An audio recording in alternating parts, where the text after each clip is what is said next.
재질에 대해서 설명을 드리도록 하겠습니다. 재질은 크게 두 가지로 나뉘는데, 첫 번째는 구슬창으로 볼 수 있는 재질이고요. 두 번째는 이렇게 비어있는 화면으로 작업할 수 있는 재질입니다. 재질은 뭐 장단점이 있어요. 첫 번째 이제 구슬 같은 경우에는 구슬이 설정이 되어 있어서 저는 여기 옵션에서 구슬을 6 곱하기 4로 해서 총 24개를 한 번에 볼 수 있는 상태로 해놨고요. 구슬창은 이게 최대치고 더 이상 넣을 수는 없습니다. 만약에 구슬이 24개로 가득 차게 되면 뭐 방법이 없는 건 아니에요. 여기에다가 제가 예를 들어서 나는 뭐 A 재질이라고 할게요. 그리고 뭐 컬러는 뭐 붉은색으로 만들었다. 여기 크게 보이는 거에다가 적용을 해볼게요. 재질 넣기는 이겁니다. Assign Material to Selection 세 번째 하나 둘 셋. 혹은 드래그로 넣으실 수도 있어요. 드래그로 넣을 수도 있고. 모든 재질이 가득가득 찼어요. 그런데 이 A 재질은 뭐 더 이상 변경할 필요도 없어서 당분간 쓸 일이 없다. 행여 수정할 일이 거의 없다. 뭐 있어도 상관은 없습니다. 그러면 빈 구슬 하나를 남겨두고 이 구슬을 덮어쓰기를 하세요. 그러면 덮어쓰기가 되죠. 이때 이름을 바꿀게요.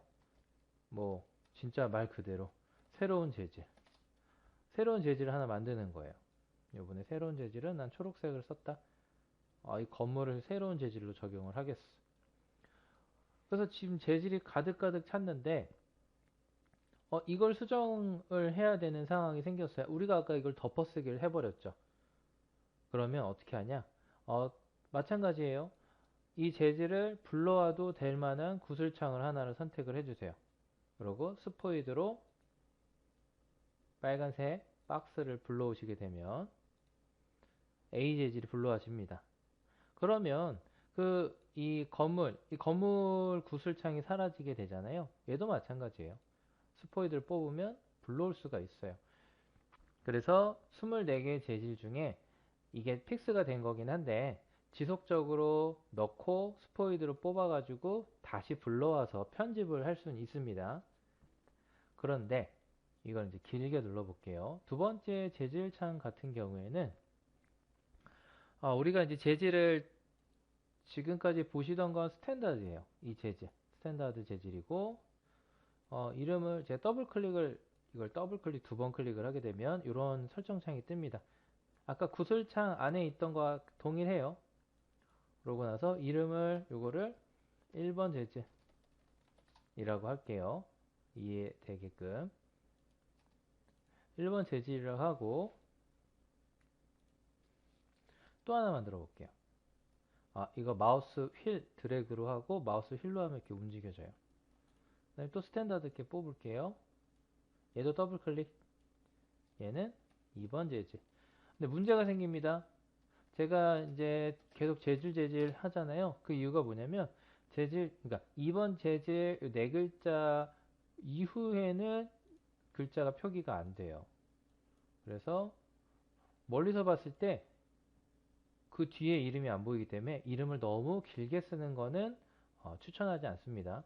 그래서 딱 알아볼 수 있는 글자로 써주시는 걸 추천을 드려요. 당연히 확 더블 클릭해서 들어가면 이름이 길게 보이긴 하나 멀리서 봤을 때 어떤 재질인지 알기가 어려울 수 있어요. 그래서 이렇게 되는 거고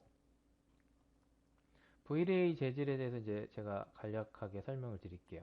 다시 첫 번째로 와서 그러니까 아까 두 번째 재질은 이 구슬창과 이게 분리가 됐다고 생각을 하시면 되고요. 이렇게 분리가 되어 있죠. 그리고 확대를 해보면 이게 지금 이제 최대치 사이즈입니다. 최대치 사이즈고 재질을 만약 막상 넣게 되면 거의 몇백 개를 넣을 수가 있어요. 이 안에다가 뭐 찾는 건 좀 어려울 수는 있습니다. 너무 방대해가지고 찾는 게 좀 어려울 수는 있는데 만약에 내가 여기는 뭐 가구 재질을 쓴다. 밑에는 바닥 재질, 여기는 뭐 벽 재질 이렇게 해서 분리를 하게 되면은 알아볼 수는 있겠죠. 그런데 여기다가 많은 재질을 넣는 것보다 사실은 더 좋은 방법이 있습니다. 지금 잘 보셨는지 모르겠으나 이쪽에 뷰 1이라고 돼 있어요. 뷰 1 마우스 오른쪽 한 번만 클릭해 볼게요. 리네임이라고 있네요. 그러면 이거를 아예 처음부터 건물 재질, 건물에만 사용하는 재질이다. 여기 이제 또 새로운 창을 한번 만들어 볼게요. 마우스 오른쪽 빈 화면에다가 새로운 창 만들기. 이번에는 가구 재질. 그럼 가구에 사용하는 재질만 정리해서 넣는 거예요. 그러면 작업하기가 훨씬 좋을 수가 있겠죠. 그래서 원래는 기존에 제가 이 구슬창을 가지고 재질을 수업을 했었는데 이번부터는 이 두 번째 창 재질을 가지고 한번 연습을 해보도록 하겠습니다. 이 이름은 크게 신경 쓰지 마시고요. 지금 한번 만드는 거 연습을 해본 거고 1번 재질부터 한번 더블 클릭으로 이것도 삭제를 해볼게요. 제가 이제 스탠다드 안 하고 이제 V레이를 진행할 거예요. V레이를 들어왔는데 혹시 V레이를 열었더니 이렇게 창이 뜨지 않는 경우가 있어요. 이때는 V레이 활성화가 되어 있지 않은 겁니다. 그러면 어떻게 하냐? 우리 렌더 창 들어가서 프리셋 우리 같이 만든 거 있죠? 렌더 설정값 2020을 불러오셔도 되고요. 앞전에 제가 이제 설명한 본인만의 렌더 값을 저장한 거를 불러오셔도 돼요. 편한 걸 불러오시면 됩니다. 그러면 제가 지금 렌더 V레이가 활성화가 됐으니까 재질을 차근차근 설명해 드리도록 할게요.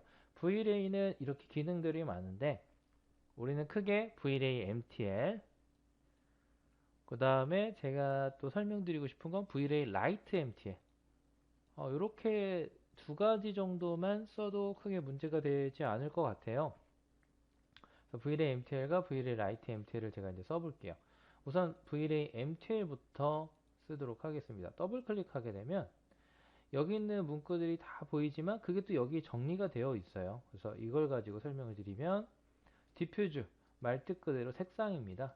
그래서 디퓨즈 요 재질 창을 열게 되면 컬러를 이렇게 바꿀 수가 있고 이 구슬을 더블 클릭을 하게 되면 구슬을 크게 볼 수 있어요. 그 다음에 여기 위에 상부에 창들이 있는데 여기 보면 재질 스포이드로 뽑는 거, 재질 넣는 거, 재질 삭제하는 거. 삭제하는 거는 웬만하면 쓰지 마시고요. 버그가 생길 수도 있습니다. 그 다음에 제가 이제 제일 많이 쓰는 show background in viewport 이게 있어야 유리를 넣든 반사 재질을 넣어도 이게 잘 적용되는지 알 수 있습니다. 그래서 Vray MTL 우선 제가 반사 요거는 그냥 이름을 색감이라고만 할게요. 색감. 그 다음에 요거는 색만 지정하는 거로 할게요. 원하시는 재질 색이 있으면은 해주시면 되고요. 하나 만들었습니다. 그 다음에 또 Vray MTL을 이렇게 드래그해서 갖고 올게요. 요것도 굿을 좀 키워서 보고 요거 우선 색감 재질 적용을 한번 해보도록 할게요. 요거 구슬창 갖고 오고 여기 이제 제가 카메라 뷰로 좀 와볼게요. 카메라 뷰에다가 박스를 여기다가 아니 박스를 요거 하나 만들고 이렇게 만들고 이렇게 여러 개 만들게요. 이렇게 거기다가 주전자도 또 뭐 올려보고 여기 놔두고 뭐 이렇게 여러 개를 해야지 뭐 적용을 해보죠. 그냥 앞에 보이는 거 건물에다가 요 재질을 넣도록 할게요. 넣는 법은 건물을 먼저 잡습니다.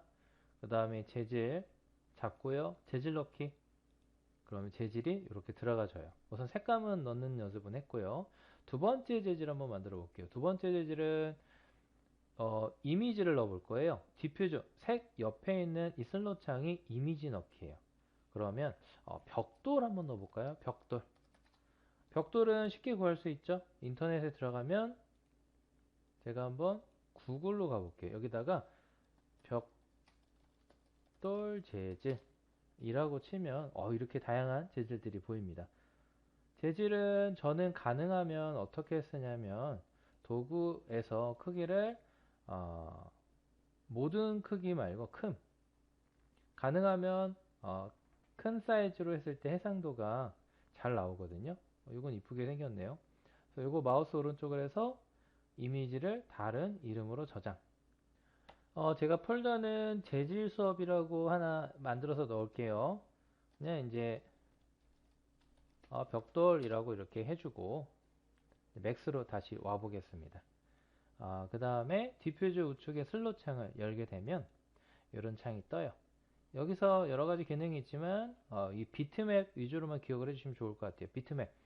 비트맵을 들어가게 되면 경로가 뜹니다. 그 경로에 이렇게 재질 창이 뜨네요. 벽돌 재질이라고 해서 제가 불러와 볼게요. 불러왔습니다. 불러오게 되면 이렇게 재질이 보이죠. 이때 재밌는 게 하나 있어요. 살짝 밀게요. 나는 분명히 여기다 넣었는데 여기 이렇게 해서 지시선이 생기죠. 그러니까 이 방이 곧 여기에요. 원래대로 더블 클릭해서 이제 나가면 이 방으로 나올 수 있고, 이 방으로 들어가고 싶으면 여기를 더블 클릭하시면 이 방에 대한 편집창이 이렇게 뜹니다. 그러면 여길 비트맵 방이라고 하는데, 비트맵 방에 대해서 제가 간단하게 설명을 드리면, 비트맵 방에는 여기 재질을 경로를 바꿀 수 있습니다. 이 비트맵은 재질 경로라고 생각하시면 돼요. 그럼 다른 재질로도 수정할 수도 있어요. 그 다음에 뷰 이미지라고 뜹니다. 뷰 이미지. 그럼 우리가 적용한 재질, 여기 범위도 있어요. 난 재질을 이렇게만 적용할래. 적용을 눌러주시면 그 부분만 적용이 되는 거예요. 그런데 다 쓸 거니까 적용하진 않고. 그런데 이런 경우가 있습니다. 혹시 여기 use real world scale이 체크가 되어 있다면 안 돼요. 이건 체크가 되어 있으면 안 됩니다. 이런 경우에는 커스터마이즈에 프리페런스를 가셔서 잘 따라오셔야 됩니다. 커스터마이즈 프리페런스를 가시면 텍스처에다가 여기 밑에 use real world texture라고 되어 있는 부분이 켜져 있으면 안 됩니다. 이게 켜져 있으면 어떤 일이 생기냐? 켜볼게요, 제가. 이 재질이 보이시나요? 재질 안 보이죠? 이게 꺼졌을 때, 켜져 있으면 이 벽돌이 한 수십 개의 벽돌이 여기 다 들어가 있는 거예요. 조그맣게. 그래서 이거는 우리가 작업할 때 방해가 되기 때문에 이건 켜져 있으면 안 됩니다. 그래서 커스터마이즈, 프리페런스, 이 체크사항은 꼭 꺼주시길 바라고요. 다시 원래대로 다시 돌아와서 요거는 제가 요 부분에서 한번 넣어 볼게요. 벽돌을 잡고 재질 넣기. 넣었는데 분명히 벽돌을 넣었는데 안 보여요. 제가 이제 잠깐 퍼스펙티브 3D 뷰로 볼게요. 좀 확대를 할게요. 안 보이죠? 왜 안 보이냐? 여기 보시면 여기 Show Shade Material in Viewport라고 재질 미리 보기라는 게 있어요. 그래서 요거를 체크를 해주셔야 미리 보이고요. 혹시 이걸 했는데도 안 보이는 경우가 있어요. 그럴 때는 우선은 안 보이는 경우를 만들어야겠죠. 안 보이는 경우가 언제냐? 잠깐만요. 스피어 했을 때가 안 보였나? 지금 따라하지 마세요. 제가 그냥 임의로 그냥 마구잡이로 막 하는 거니까. 이렇게 막 편집되어 있는 경우 이 재질이 바로 안 들어가는 경우가 있어서 한번 넣어 보도록 할게요. 재질 선택하고 재질 넣기. 지금 우선 잘 보이네요. 지금 자동 설정으로 되는 것 같긴 한데 만약에 안 보이는 경우가 있다면 UVW 맵. 그래서 지금 보시면 여기 수정창, 편집창, 마더파일 들어오셔서 UVW 맵, 그 다음에 박스. 그래서 해상도. 이건 제가 전에 다른 영상에서 또 보여드렸죠. UVW 맵. 그래서 이렇게 해가지고 우선 기본적인 이미지 넣기까지는 우선 마무리하도록 하겠습니다.